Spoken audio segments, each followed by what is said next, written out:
அவள் கண்களில் கோபம் நெருப்பாக எரிந்து கொண்டிருந்தது. அங்கிருந்தவர்கள் எல்லோரும் இப்பொழுது நந்தினியையும் அவந்திகாவையும் பார்த்து கொண்டிருந்தார்கள். எங்க போற? பேசாம திரும்பி போயிடு. வீணா உள்ள போய் அவமானப்படாத. அவங்க என்னையே செலக்ட் பண்ணல, உன்னை எப்படி செலக்ட் பண்ணுவாங்க என்று கிண்டலாக கேட்டார். ஆனால் அவந்திகா கூலாக, அத நீயும் பார்க்க தானே போற என்றார். உன்னோட தகுதி என்னன்னு உனக்கு தெரியாதா? குறைஞ்சபட்சம் என்கிட்ட ஒரு டிகிரி இருக்கு, உன்கிட்ட அது கூட கிடையாது. உன்னால அட்லீஸ்ட் 2 மினிட்ஸ் தாக்கு பிடிக்க முடியுதான்னு பாரு, அதுவே பெரிய விஷயம் என்றாள் நந்தினி. நந்தினிக்கு பதில் சொல்வது தேவையில்லாத வேலை என்று அவந்திகாவுக்கு தெரியும். அதனால் அவள் அதற்கு மேல் எதுவும் பேசாமல் அவளை கடந்து உள்ளே சென்றாள். போடி போ, என் பேச்ச மீறி போறல, எப்படி ஏமாந்து போய் வெளியே வரப்போறேன்னு நானும் பார்க்க தானே போறேன். நான் இங்கேயே இருக்கேன். நீ தோத்து போறத பார்த்ததுக்கு அப்புறம் தான் நான் இங்க இருந்து போவேன். உன்னை எப்படி செலக்ட் பண்றாங்கன்னு நானும் பார்க்கறேன் என்று கைகளை கட்டிக்கொண்டு ஒரு கூலான புன்னகையோடு சேரில் அமர்ந்து கொண்டார். சிவாவும் எல்லாவற்றையும் பார்த்து கொண்டுதான் இருந்தார். அவந்திகாவின் இன்டர்வியூ ரிசல்ட் என்ன ஆகும்? நந்தினியின் வார்த்தைகள் அவந்திகாவின் காதில் மீண்டும் மீண்டும் கேட்டுக்கொண்டே இருந்தது. ஆனாலும் அவள் கான்பிடென்டாக உள்ளே சென்றாள். Sir, May I come in என்று பணிவோடு கேட்க, yes come in, have a seat என்றார் சத்யபிரகாஷ். அவருடைய வாய்ஸை கேட்டு அவந்திகா ஒரு கணம் பயந்து விட்டார். உள்ளே இருந்த சைலன்ஸை பார்க்கும்போது அவளுக்கு மேலும் டென்ஷனாக இருந்தது. அவள் அமைதியாக சத்யபிரகாஷுக்கு எதிரில் இருக்கும் சேரில் அமர்ந்தாள். அவர் முதலில் அவளுடைய ஃபைலை வாங்கி புரட்டினார். பிறகு அந்த ரூமின் அமைதியை கலைத்த Satyaprakash, your qualification is very low, எக்ஸ்பீரியன்ஸும் இல்லை. எந்த நம்பிக்கையில நீங்க இன்டர்வியூக்கு வந்தீங்கன்னு நான் தெரிஞ்சுக்கலாமா மிஸ் அவந்திகா? உங்களுக்கு இந்த வேலை கிடைக்கும்னு நீங்க எப்படி நினைச்சீங்க என்று கேட்டார். அவந்திகா முதலில் தன்னைத்தானே நிதானப்படுத்தி கொண்டாள். பிறகு, இந்த வேலைக்கான எல்லா தகுதியும் எனக்கு இருக்குன்னு நான் நம்புறேன் சார். என்னோட எஜுகேஷன் குவாலிஃபிகேஷன் வேணும்னா குறைவா இருக்கலாம், but I have enough experience. பெரிய பெரிய டிகிரிஸ் கத்துக் கொடுக்க முடியாத விஷயத்த கூட என்னோட அனுபவம் எனக்கு கத்துக் கொடுத்துருக்கு. இதுக்கு முன்னாடி நான் இன்டர்ன்ஷிப் பண்ணும்போது நான் ஒரு மார்க்கெட்டிங் ஸ்டேட்டஸை கிரியேட் பண்ணியிருக்கேன். அது கம்பெனியோட ரெவன்யூவை 30% இன்க்ரீஸ் பண்ணி கொடுத்துச்சு. அது மட்டும் இல்லை, நான் ஒரு ப்ராடக்ட் லான்ச் பிளானையும் ப்ரிப்பேர் பண்ணி கொடுத்துருந்தேன். கஸ்டமர் பிஹேவியரையும் டேட்டாவையும் அனலைஸ் பண்ணி அந்த பிளானை ரெடி பண்ணி கொடுத்தேன். அது மார்க்கெட்ல ரொம்ப சென்சேஷனலா இருக்கு. அந்த பிளான் மூலமா கம்பெனி கஸ்டமரை புரிஞ்சுக்க ஈஸியா இருக்கும். அது மட்டும் இல்லை சார், இங்க வரதுக்கு முன்னாடி உங்க கம்பெனி பத்தி கூட நான் தரோவா ரிசர்ச் பண்ணியிருக்கேன். உங்க லாஸ்ட் குவார்ட்டர் சேல் டேட்டாவை அனலைஸ் பண்ணி பார்த்து ஒரு பிளான் ரெடி பண்ணியிருக்கேன்.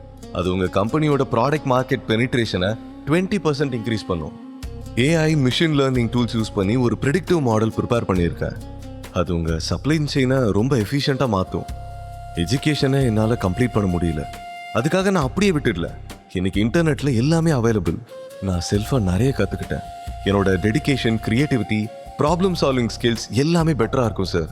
நான் இங்க வெறும் ஜாபுக்காக மட்டும் வரல, இந்த கம்பெனியை ஒரு நியூ ஹைட்டு கொண்டு போறதுக்காகவும் தான் வந்திருக்கேன். இந்த கம்பெனியில வேலை கிடைச்சதுக்கு அப்புறம் நானும் இந்த கம்பெனியோட ஒரு பார்ட் ஆயிடுவேன். அதுக்கப்புறம் இந்த கம்பெனியோட டெவலப்மெண்ட்டுக்கு என்னால் என்னெல்லாம் செய்ய முடியுமோ அதை கண்டிப்பா செய்வேன். என் ஃபைல்ல ப்ரூஃப் எல்லாமே இருக்கு சார் என்றார். அவந்திகாவின் பேச்சை சத்யபிரகாஷ் அமைதியாக கேட்டுக்கொண்டிருந்தார். அவந்திகாவின் ரெஸ்பான்ஸ் அந்த ரூமின் என்டையர் அட்மாஸ்பியரையே மாற்றிவிட்டது. சத்யபிரகாஷ் மற்றும் மற்ற பேனல் மெம்பர்ஸ்களும் அவளுடைய பதிலை கேட்டு ஆச்சரியப்பட்டார்கள்.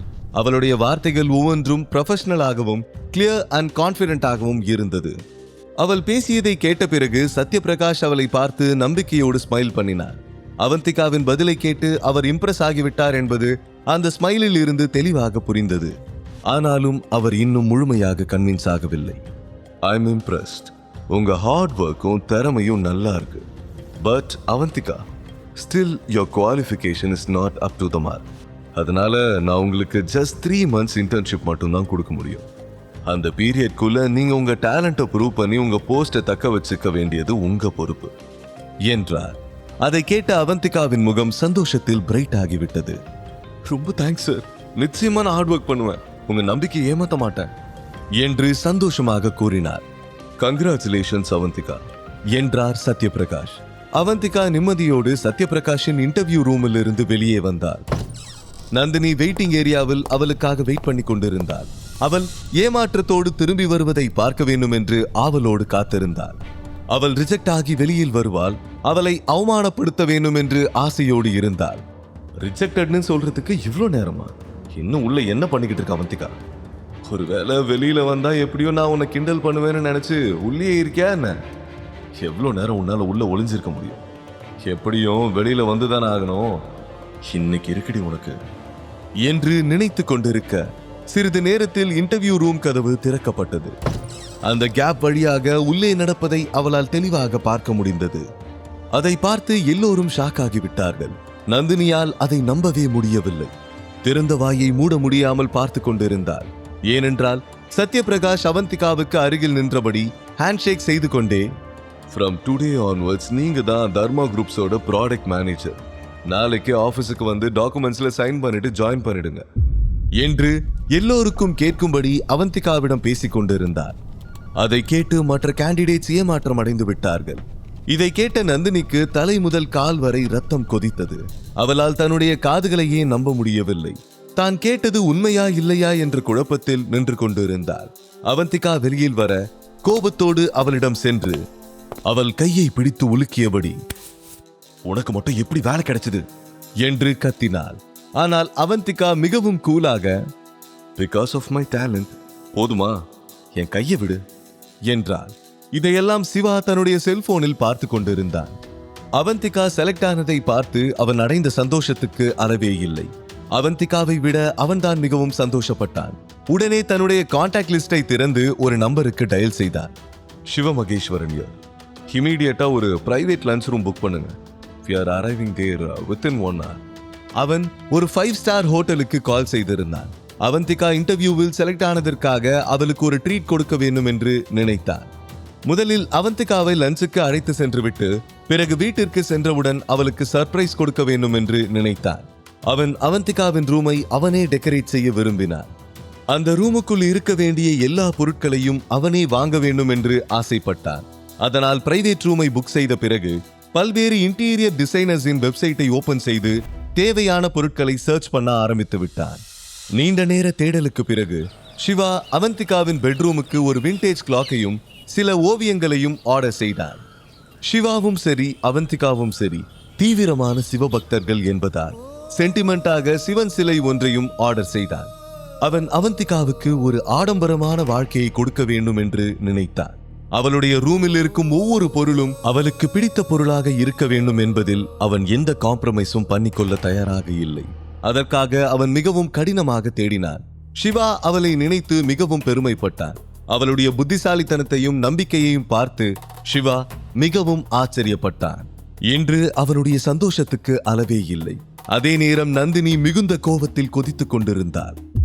நந்தினியால் அவந்திகாவுக்கு வேலை கிடைத்ததை அக்செப்ட் பண்ணி கொள்ளவே முடியவில்லை. நீ போய் சொல்ற, நிச்சயமா உனக்கு வேலை கிடைச்சிருக்க வாய்ப்பே இல்ல. இந்த வேலைக்கு நீ குவாலிஃபைடே கிடையாது. எனக்கே வேலை தரல, உனக்கு எப்படி வேலை தருவாங்க? அந்த சத்யபிரகாஷ் என்ன அவ்வளவு பெரிய முட்டாளா? ஏதோ நடந்திருக்கு. நீ தான் என்னமோ பண்ணிருக்க. நீ அவனுக்கு ஏதாவது ஃபேவர் பண்றேன்னு சொன்னியா என்ன? நீ பண்ணக்கூடிய ஆள் தானே. அப்படி என்னத்தை காட்டி நீ இந்த வேலையை வாங்கின என்று கேட்க அவந்திகா கோபத்தில் கைகளை முறுக்கினார். அவளை அந்த இடத்திலேயே பலாரென அறைய வேண்டும் போல இருந்தது. ஆனால் அவள் வேலை செய்யக்கூடிய ஆபீஸை மிகவும் மதித்ததால் கோபத்தை கட்டுப்படுத்தி கொண்டு நின்றாள். அங்கிருந்தவர்கள் எல்லோரும் நந்தினியின் வார்த்தைகளை உண்மை என்று நம்பினார்கள். அவந்திகாவை ஒரு புழுவை பார்ப்பது போல கேவலமான பிறவியாக அவளை பார்த்தார்கள். நிச்சயமாக அவந்திகா ஏதோ ஃபேவர் செய்துதான் இந்த வேலையை வாங்கி இருக்க வேண்டும் என்று நினைத்தார்கள். நந்தினி எவ்வளவு மோசமானவள் என்று அவளுக்கு தெரியும். ஆனால் அங்கிருப்பவர்களுக்கு எப்படி தெரியும்? நந்தினியும் ரேகாவும் சேர்ந்து தன் வாழ்க்கையையே நாசமாக்க நினைத்தவர்கள். அவள் சிறு வயதிலிருந்தே பல கொடுமைகளை அனுபவித்திருந்தாள். அதனால் நந்தினியை பார்க்கும் போதெல்லாம் அவளால் அந்த டிராமாவிலிருந்து வெளிவர முடியவில்லை. அவள் இந்த உலகத்துக்கு முன்னால் தைரியமான பெண்ணாக தெரிந்தாலும் ரேகாவையும் நந்தினியும் பற்றி நினைக்கும் போது மட்டும் அவள் நடுங்கி விடுவாள். இருவரும் தொடர்ந்து 28 ஆண்டுகளாக அவந்திகாவை சித்திரவதை செய்திருந்தார்கள். மறுபக்கம் சிவா ஆன்லைன் மீண்டும் சிசிடிவி காட்சிகளை பார்த்தான். நந்தினி அவளை இன்சல்ட் பண்ணி பேசிக் கொண்டிருப்பதை பார்த்தவன் காரில் இருந்து இறங்கி ஆபீஸுக்குள் சென்றான். அவன் முகம் கோபத்தில் சிவந்திருந்தது.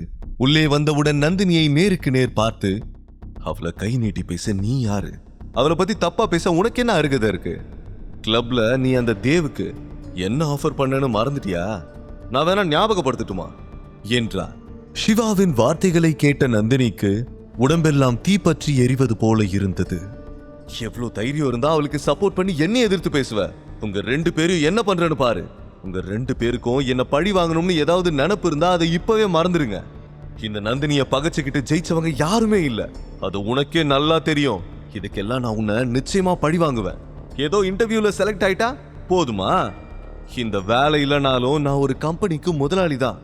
முழு கதையையும் கேட்டு மகிழ பாக்கெட் FM ஏபி டவுன்லோட் செய்யுங்கள். லிங்க் டிஸ்கிரிப்ஷனில் கொடுக்கப்பட்டுள்ளது.